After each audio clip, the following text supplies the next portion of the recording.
Okay guys, now we're going to take a look behind the tank. Um, right now you're actually standing in my bathroom. This used to be a walk-in closet shower area back here. We never used it. Still need a bathroom down here. You always can use a bathroom, but I figured perfect place for my fish room. Um, but again, with the pocket door opened up, you notice the big difference in the noise level right away, because this is the back room, the workings of the tank.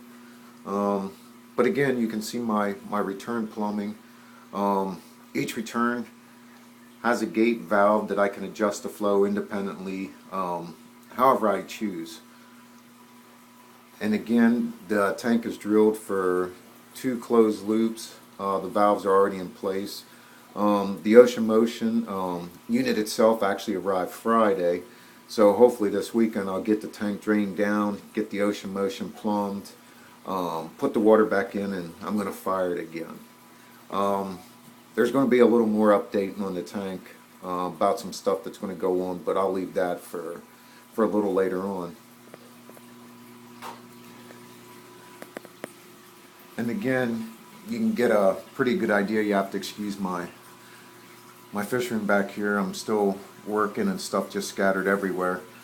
But this is the stand I've actually started for the quarantine tank and the frag grow-out tank. There'll be another frag quarantine tank that'll be separate from the main system, but the frag grow-out tank actually will be connected to the main display tank.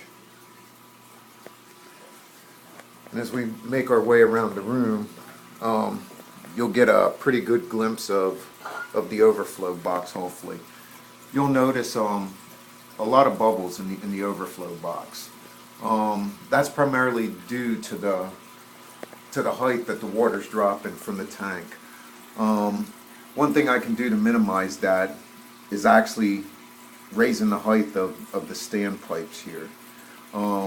This one right here is actually the full siphon line, and this one right here is actually the open channel, and this far one here is the emergency line.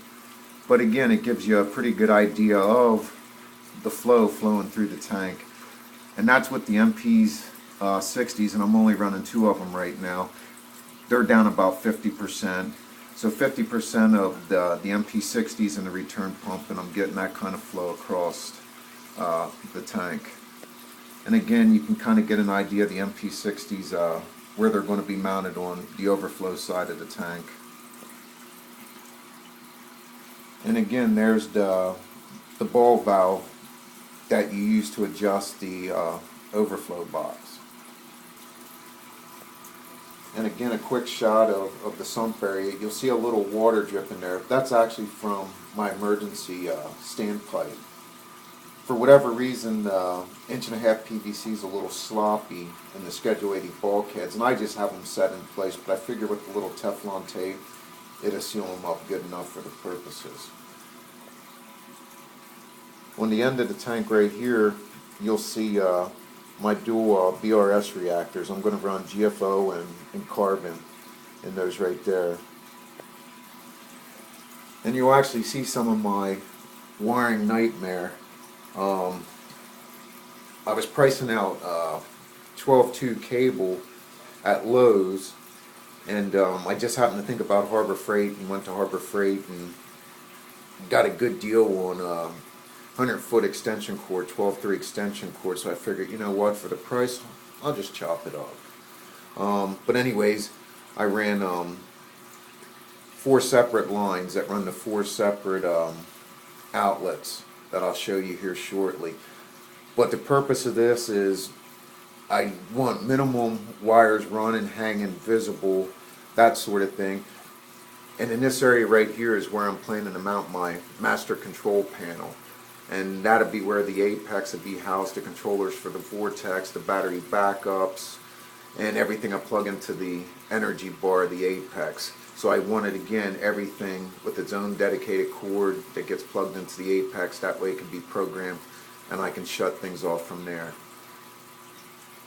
But again, as we trace the wiring back across, I tried hiding most of it in PVC conduit, and I got a little sloppy and kind of pissy yesterday trying to fish it through, so I wound up taking the elbow out. I didn't want to use the long sweep conduit elbow. It just stuck out too far. I wanted to keep it as tight as possible to the tank, so I wound up hacking it around and trying to stuff 4 12-3 lines through 1-inch conduit. It's a little bit of a bear in a 90-degree PVC, so needless to say, it got cut out last night. But as you can see, I ran it into outlet boxes. There's 2 outlet boxes on this side, and they have the weatherproof covers over top of them. And you can take a quick peek inside. I'm not a big fan of GFCIs. I never have been. I've honestly never run a system with them. I mean, there's pros and cons, and I'm willing to take that gamble. I mean, I'm not saying this for everybody, but I'm willing to. I mean, most of my equipment is, you know, external as far as pumps. But again, that's no reason not to. But again, it all comes down to personal choice, and I choose not to in this area right here. One area I did put a GFCI in is actually where my heaters are going to be plugged into. And again, I'm going to run dual 300 watt heaters to start with. I'm thinking right now it'll be a Finex heater brand. And again, they'll be plugged into this GFCI outlet right there, both, and they'll have their own separate controllers. But again, that GFCI outlet will run back to the Apex controller, so it'll be double redundancy as far as the heaters. And again, I chose to put the heaters on the GFCI because that seems to be a famous piece that likes to short out. So if anything's shorting out, at least it'll be there. Back behind the tank, you'll again can see the flow through the sump. It's pretty quick. And again, you get a good idea how far I do have the pump open. And again, once I bring the reactors online, I'm actually going to have to open it up a little more. So again, gives you a good idea of what the pump is pushing right now. So only imagine that wide open. On the back side here is the fuge section. Again, not tons of flow, but again, bubble free. You can actually see some bubbles dropping down from the fuge side there. Again, nothing major, nothing going back to the tank, so I'm really not too concerned about the bubbles. And plus, it has a big enough gap or area to dissipate before it gets back to the return pump. Then we'll take a look over here, and we'll take a shot at where the water's leaving the tank and coming down into the sump here. You can see the filter sock actually hasn't been changed in 3 weeks, so again, it's a good idea. I did have like a little bacterial bloom, it seemed. The tank clouded up for a day or two, and then it just slowly came back around. No clue, never seen it before, but it cleared back up, so I have no idea. But you can see, just from the video here, no micro bubbles. You'll see the open standpipe just carries just a little bit of water. And what I did find, and I really don't know why, but if that line is submerged too much, it actually creates back pressure and causes the overflow box to want to fluctuate. So just toying around, I cut it as close as I could, and I wound up drilling a little hole just above the water line, and it made a world of difference. 1, in sound, and 2, it steadied out the overflow box, which again kind of clued me in that it does put enough pressure to affect the overflow box. And again, you'll see the bulkheads that are capped off right here on the back of the tank. That'll be where the Ocean Motions 4-way gets plumbed in. And we'll take another look at the overflow box, and this is more for snake here. And you'll see that water level in the overflow box. I mean, it's dead steady. It's been dead steady basically the whole time I've had it running. And again, just with a quick tweak of that valve, you can raise or lower the level in the overflow box. And what I want to show you guys now, I'm going to actually attempt the toy with the siphon, with the full siphon line. Right here, I'm going to choke it down. And you can actually start to see the water level raise up. And you can hear it pick up at a flush.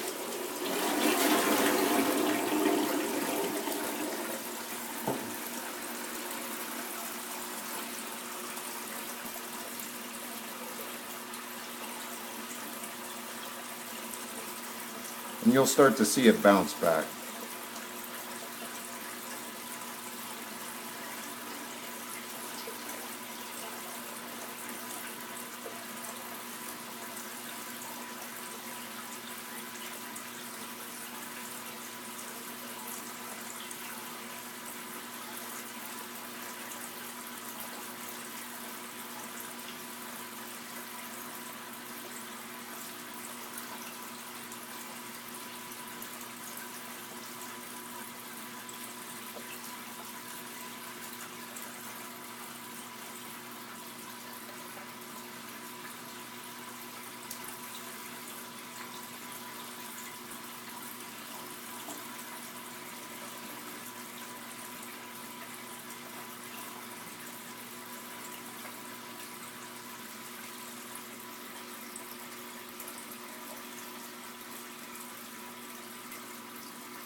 And again, like I had mentioned in a couple other posts, the overflow box design is kind of like a skimmer. I mean, small changes, what you think are small changes down at the valve actually can be quite significant up top here. And as you see, the water level comes right back. So I mean, when I repeatedly type, you know, it's a pretty much you know, set and forget you know, system. It basically you know, is, I toyed with it there, and it does take a little time for it to get back to the level that I have it set. But once it's there, it's stable. That's just a quick overview of the progress and the stuff that's going to be happening here shortly.